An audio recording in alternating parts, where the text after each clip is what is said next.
If you are a fan of a particular artist, you want to know everything you can about them. Maybe you scour things like their official bios, their Wikipedia pages, or maybe read through as many interviews and articles as you can, which is all fine. But what if there's a way to get more? When it comes to telling the story of an artist, it is always best if you get the artist to tell it themselves.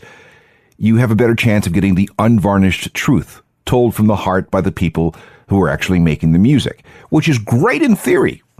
But it is awfully difficult to get everybody in one place at one time, with touring schedules and recording commitments and life. And then they got to be willing to talk. But if there's just two people, it is a little easier. So, with a little bit of wrangling, I managed to get Ash and Jay from USS into the studio. Has their story been told before? Yeah, of course, but not like this. This is USS, in their own words, Part 1.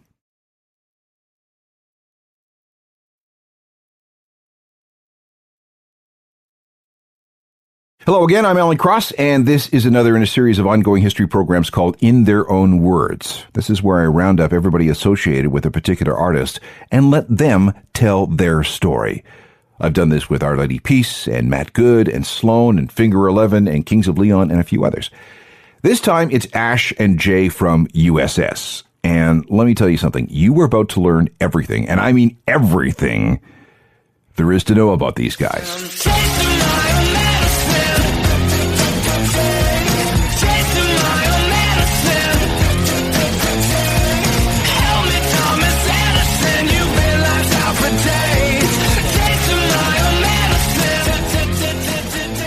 Toronto's USS with Medicine, a 2018 single. Let's get started with Jay and Ash telling their own story in their own words. All right, I'm here with Ash and Human Kebab of USS, and Ash has finished setting everything up on his table. What did you pull out of your bag? This is some spinach, parsley, celery, kale juice. This is like a probiotic vinegar drink. And this is just some... I like nice, deep aquifer water. Okay. That's an awful lot of liquid to be carrying around. But, all right, I want you guys to be comfortable for this, because what we're going to do is we're going to spend some time just talking about you and your career separately and together as USS. And we'll try and let you tell your own story in your own words. I'm not going to do anything other than ask questions and listen. And if I see you're drinking the probiotics, if you have to take a bathroom break, I totally understand it. Because, that's what probiotics, that's what they do. They're our friend. All right, so Ash and Jason or Kebab, what do you want me to call you?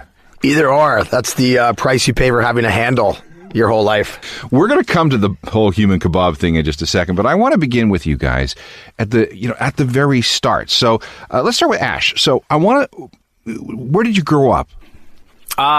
We both grew up right where the suburbs meets the countryside. So to the point where there's north of Toronto, yeah. It's like right where the top edge of the city ends and the country begins. So there's a fence. On one side of the fence is city. On the other side of the fence is field. Yeah. That kind of thing. Yeah, so it's like I was about to say I was reflecting the other day, but it's perpetual reflection.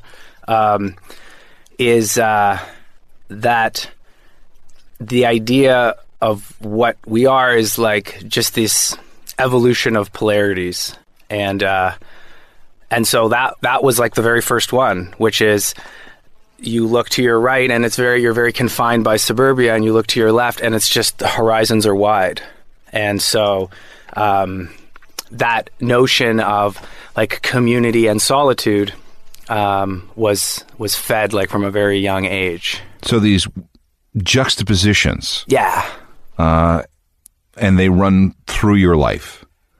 Yeah, absolutely. Like when Jay and I met right off the hop, he's like, you're the message and I'm the messenger.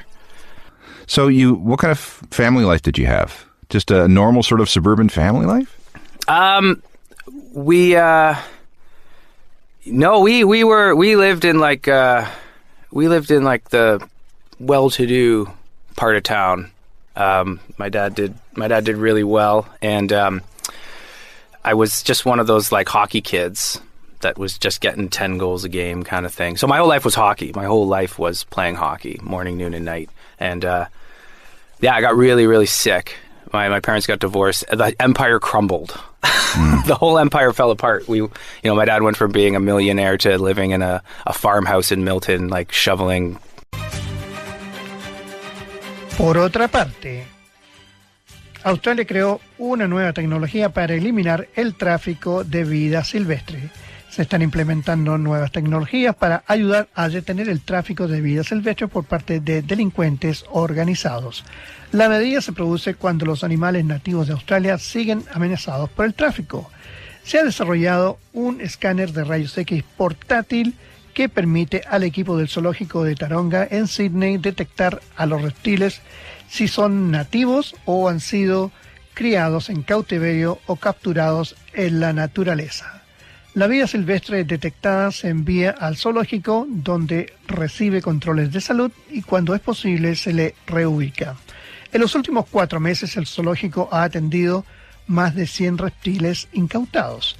Los animales se encontraban entre los más de 441 especímenes recuperados de más de 100 paquetes por el equipo especializado en delitos ambientales que trabaja con la Policía Federal y la Fuerza Fronteriza Australiana. 8 personas han sido acusadas de delitos de tráfico de vida silvestre desde mayo y una de ellas fue condenada a 15 meses de cárcel. ¿Qué te parece? Si el tráfico es una cosa increíble, sobre todo de animales exóticos que no existen en ninguna otra parte del mundo y que son muy apetecidos por los mercados asiáticos y también norteamericanos. El otro día viendo un programa de tele de estos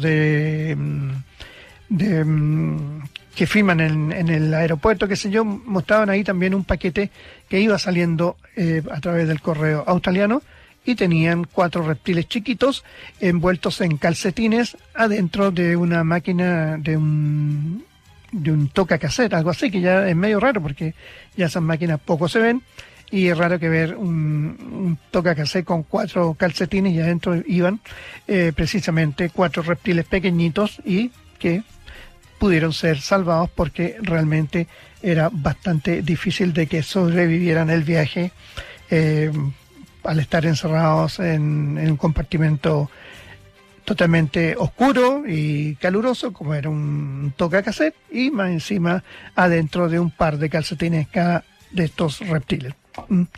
Así es que si tú sabes de algo, tienes que denunciarlo porque eso es vida animal que se puede perder en cualquier momento. Vamos con un temita musical. Estos son los Glub. Van a estar en el Festival del Guaso del Mue en Santiago de Chile. Lo puedes ver por YouTube. Y estos son con este temita, Enamorado de ti. Así suenan los Glub aquí en la 3 Triple Z. Ay, la vida da tantas vueltas, no dejes que te atrape. Ay, ay, ay, ay, ay, la vida da tantas vueltas.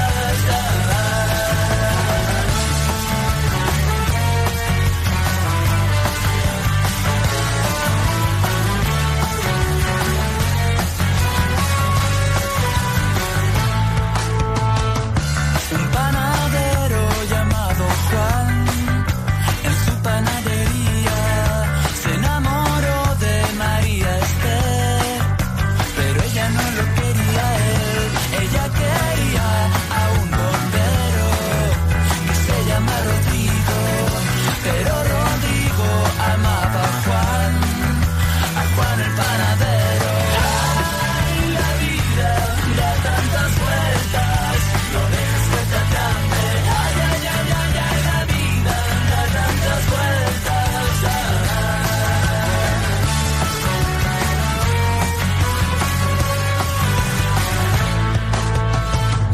En la otra esquina vive Don Luis, Luis el carnicero.